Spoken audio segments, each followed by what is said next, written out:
ತಾಲೂಕಿನ ಹಿರೇಹೊನ್ನಿಹಳ್ಳಿ ಗ್ರಾಮದ ಶ್ರೀ ಗ್ರಾಮದೇವಿ ಸಾಂಸ್ಕೃತಿಕ ಮಹಿಳಾ ಕಲಾ ಸಂಘ ಹಾಗೂ ಧಾರವಾಡದ ಕನ್ನಡ ಮತ್ತು ಸಂಸ್ಕೃತಿ ಇಲಾಖೆಯ ಸಹಯೋಗದಲ್ಲಿ ಧಾರವಾಡ ನಗರದ ಜಿಲ್ಲಾ ಕನ್ನಡ ಸಾಹಿತ್ಯ ಪರಿಷತ್ತಿನ ಭವನದಲ್ಲಿ ಜಾನಪದ ಕಲಾಮೇಳ 2026 ಕಲಘಟಕಿ ತಾಲೂಕು ಕರ್ನಾಟಕ ರಾಜ್ಯ ಮಕ್ಕಳ ಸಾಹಿತ್ಯ ಪರಿಷತ್ತಿನ ಅಧ್ಯಕ್ಷ ಹಾಗೂ ರಂಗಭೂಮಿ ಕಲಾವಿದ ಸೋಮಲಿಂಗ ಒಡೆಯರ್ ಅವರು ಸಸಿಗೆ ನೀರೆರೆದು ಡೊಳ್ಳು ಬಾರಿಸುವ ಮೂಲಕ ಕಾರ್ಯಕ್ರಮಕ್ಕೆ ಚಾಲನೆಯನ್ನ ನೀಡಿದರು.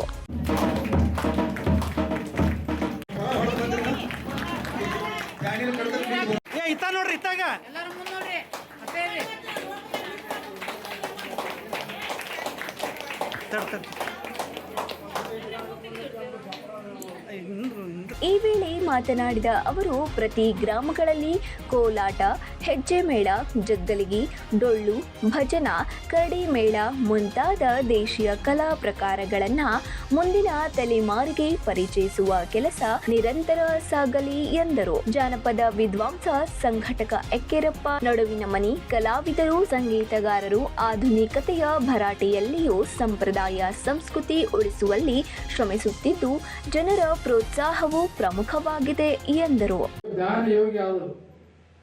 ಆದರೆ ಅವರಿಗೆ ನಾವು ಆಗದೇ ಇದ್ರು ಕೂಡ ಅವರ ದಾರಿಯಲ್ಲಿ ನಡೆದು ನಾವು ಪುನೀತರಾಗೋಣ ಅಂತ ಹೇಳಿ ನನ್ನ 2 ಮಾತಿಗೆ ವಿರಾಮ ಹೇಳ್ತೀನಿ. ಜೈ ಹಿಂದ್, ಜೈ ಕರ್ನಾಟಕ. ನಾಡಿನ ವಿವಿಧ ಕಲಾ ತಂಡಗಳಿಂದ ಸಾಂಪ್ರದಾಯಿಕ ಗೀತೆಗಳು, ಸಾಂಸ್ಕೃತಿಕ ಕಾರ್ಯಕ್ರಮಗಳು ಜರುಗಿದವು. ಭಾಗವಹಿಸಿದ ತಂಡಗಳಿಗೆ ಶಾಲು ಹೊದಿಸಿ ಪ್ರಮಾಣ ಪತ್ರವನ್ನ ನೀಡಿ ಗೌರವಿಸಲಾಯಿತು.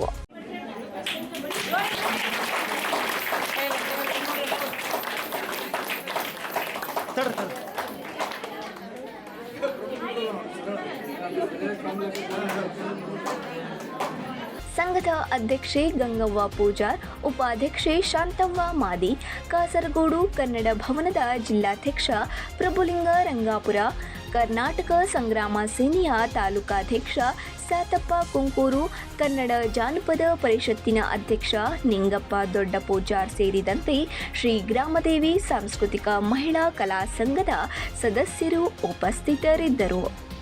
Ilyas Gidadannanavar, 9 live news, ಕಾಲಘಟಗಿ.